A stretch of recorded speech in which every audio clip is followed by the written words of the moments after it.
تب میں نے اور بزرگوں کو کی طرف اٹھا کے میں نے کہا اٹھا کے دیکھوں میں پوئٹک تو ہے، کیونکہ اس طرح تو ہم نے پڑھا ہی نہیں تھا، اب پوئٹک اٹھا کر دیکھیے تو اس میں تو وہ صاف صاف ظالم لکھ رہا ہے، ارسطو لکھتا ہے کہ شاعری بحر میں بھی ہوتی ہے اور بحر سے باہر بھی ہوتی ہے۔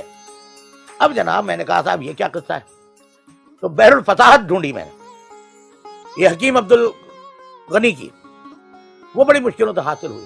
میں نے کہا دیکھوں یہ استاد کیا لکھتے ہیں، تو حکیم عبد الغنی صاحب نے بحر الفصاحت میں یہ لکھا کہ بھئی دو گروہ ہوئے ہیں، ایک گروہ منطقیوں کا ہے جو یہ کہتا رہا ہے کہ شاعری بحر میں بھی ہوتی ہے اور بحر سے باہر بھی ہوتی ہے، اور ایک گروہ شعراء کا رہا ہے جو ہمیشہ اس کے خلاف عمل کرتا رہا ہے، ہمیشہ شعر بحر میں کہتا رہا ہے۔ وہ شعراء بحر میں شعر کہتے ہیں اور منطقی حضرات یہ کہتے ہیں کہ جی شاعری بحر سے باہر بھی ہوتی ہے۔ یہ حکیم عبد الغنی صاحب نے لکھا۔ تو مجھے بہت ہنسی آئی، میں نے کہا حکیم عبد الغنی صاحب نے حالی کو نہیں دیکھا کہ حالی تو خود شاعر بھی تھے، اور وہ کہہ رہے ہیں کہ منطقی تھوڑا ہی رہے، وہ تو حالی شاعر بھی تھے، وہ لکھ رہے ہیں کہ بحر سے باہر ہوتی ہے۔ بہرحال ہم کہتے یہی رہے مشرق میں کہ شاعری بحر سے باہر ہوتی ہے، لیکن ہم نے لکھی نہیں۔ یہ عجیب تضاد ہمارا ہے کہ ہم نے کیوں نہیں لکھی، یہ محققین کو جواب دینا پڑے گا کہ ہم نے کیوں نہیں لکھی بحر سے باہر، ہم بحر میں کیوں بند رہے۔ بہرحال 16-17 بحروں سے میرا ایمان اڑ گیا تھا شاعری کے، اور میں نے محسوس کیا کہ عرب میں خلیل بن احمد کے سامنے سینکڑوں بحریں تھیں، اس میں سے انہوں نے 16 سیلیکٹ کی تھی کہ بھئی یہ پاپولر ہیں، یہ چلتی بہت ہیں، ہٹ ہوتی ہیں، یہ بحریں ہیں۔ حالانکہ اس وقت عربوں میں سینکڑوں بحریں مروج تھیں جس پر عرب شاعر آزادی تھی شعر کہتا پھرتا تھا، لیکن 16 انہوں نے سیلیکٹ کی تھی کہ یہ پاپولر ہیں، اس میں شعر کہا کرو۔ تو 16 پاپولر بحریں سیلیکٹ کر کے دے دی تھی۔ ہم یہاں یہ سمجھے کہ بس 16 ہی بحریں ہوتی ہیں، ایسا نہیں تھا، اور بحریں بھی تھیں۔ اب بحریں کیا ہیں؟ بحریں دراصل وہ ہیں کہ جس میں رزم کا کی گنتی کر لی گئی ہے، رکن مقرر کیے گئے ہو، سبب اور وتد مقرر کیا گیا اور گن لیا گیا ہو، 4 بار ہوگا، 8 بار ہوگا، 6 بار ہوگا۔ تو جب جن بحروں کی پیمائش نہیں ہوئی اس کو بحر نہیں مانتے، حالانکہ رزم اس میں بھی ہوتا ہے۔ ہم نے یہ کہا کہ صاحب رزم 2 طرح کا ہوتا ہے، بحریں 2 طرح کی ہوتی ہیں، ایک وہ جن کی پیمائش انسان نے کر لی ہے اور ایک وہ جن کی پیمائش ابھی نہیں کی گئی ہے۔ ہم آزاد ہیں، ہم ان بحروں میں بھی لکھ سکتے ہیں جس میں پیمائش ہو چکی ہے جن کی، اور ان میں بھی لکھ سکتے ہیں جن کی پیمائش انسان بعد میں کرے گا۔ تو یہ گویا نفسی نم کے سلسلے میں گفتگو کا ایک پیرایا تھا۔ لیکن سوال یہ تھا کہ اس تحریک کے بارے میں ریزسٹنس پاکستان میں بہت تھا، اس کی 2 وجوہات ہیں۔ ایک تو یہ پاکستان میں ہم لوگ روایتی بہت ہیں۔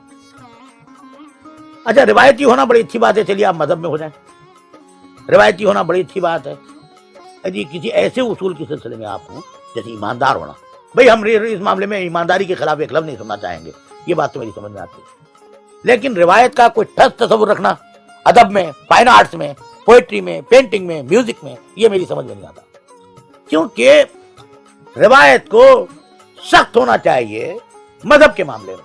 جیسے ایک اصول وحدانیت کا طے کیا آپ نے کہ خدا ایک ہے، تو اس میں آپ کو سختی سے کسی قوم کو، کسی امت کو جم جانا چاہیے۔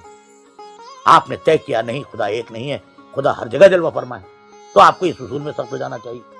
میرا مطلب یہ ہے کہ بنیاد آپ کی یا تو مذہبی ہونی چاہیے یا اخلاقی، جس میں آپ سخت ہوں، جس سے آپ ڈیویٹ نہ کریں۔ لیکن اگر ایسی کوئی ادب اور فائن آرٹس کا معاملہ ہے تو وہ کمپلیٹلی انسان کے آزادی کے جوہر کا عکاس ہے۔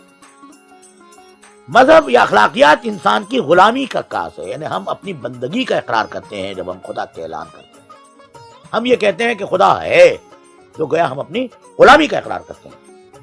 اچھا جب ہم کہتے ہیں کہ اخلاقی اصول عظیم ہے تو گویا ہم اس اصول کے سامنے اپنے آپ کو سرنڈر کرتے ہیں۔ ادب اس چیز کا نام نہیں ہے، فنون لطیفہ آزادی کا اعلان ہے۔ میوزک ہے، ڈانس ہے، آرکیٹیکچر ہے، پوئٹری ہے، اس میں انسان کا کی جو آزادی کا جوہر ہے وہ رونما ہوتا ہے۔ اس سے مراد کیا ہے کہ آزادی کا جوہر؟ کرچے یہ کہتا ہے کہ شاعری وجدان سے تعلق رکھتی ہے، اور جتنا وجدان انسانی ظاہر ہوا ہے وہ کہتا ہے کہ تاریخ میں ظاہر ہوا۔ تاریخ کیا چیز ہے؟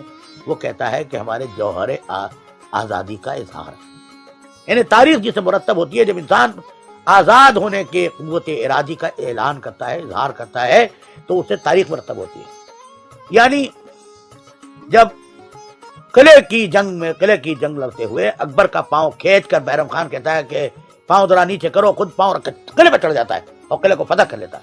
تو گویا یہ عمل، یہ ارادہ، یہ آزادی استعمال کرنا کہ اکبر کے پاؤں کھینچ کر نیچے رکھنا، خود اپنا پاؤں رکھ کے چڑھ جانا، اور تاریخ میں داخل ہوتا ہے. تو تاریخ گویا آزادی کے جوہر کا اعلان ہے. کروچے کہتا ہے کہ آزادی کا جوہر ہی، تاریخ کا جوہر ہی آزادی ہے. یہ آزادی جو تاریخ میں انسانی کی رونما ہوتی ہے، جسے انسانی تاریخ مرتب ہوتی ہے، وہی آزادی فائنل آرٹس پہ رونما ہوتی ہے. مثلا ہم آزاد ہیں، ہم جس طرح چاہیں تصویر بنائیں، ہم آزاد ہیں، ہم جس طرح چاہیں گائیں، لیکن جب ہم طے کر دیتے ہیں کہ ہم اس طرح گاتے ہیں، اس میں ہمارے آزادی کا جوہر ظاہر ہوتا ہے. لیکن وہ کہاں تک روایت کا پابند ہوتا ہے، اس مسئلے میں دو رویے ہیں. ایک مقلدانہ رویہ ہے جو غلط ہے اور جس سے ہم نے بغاوت کی، وہ یہ کہ جو روایت کا جو کچھ ہے وہ صحیح ہے. دوسرا ایک رویہ ہے کہ جو کچھ جینیس کہتا ہے وہ صحیح ہے. ہم گرمی میں یہ سمجھے کہ جینیس جو کچھ کہتا ہے وہ صحیح ہے اور مقلد جو ہے وہ قطعاً غلط ہے. چنانچہ ہمارا راستہ مقلدوں کے بالکل خلاف ہے. ہم نے کہا کہ نہیں، شاعری میں 2000-3000 برس میں غلطی ہے ہوئی ہے، تو اس غلطی کی ہم تدارک کریں گے. ہم آج سے خود شعر ایسا کہیں گے جو آزاد ہوگا.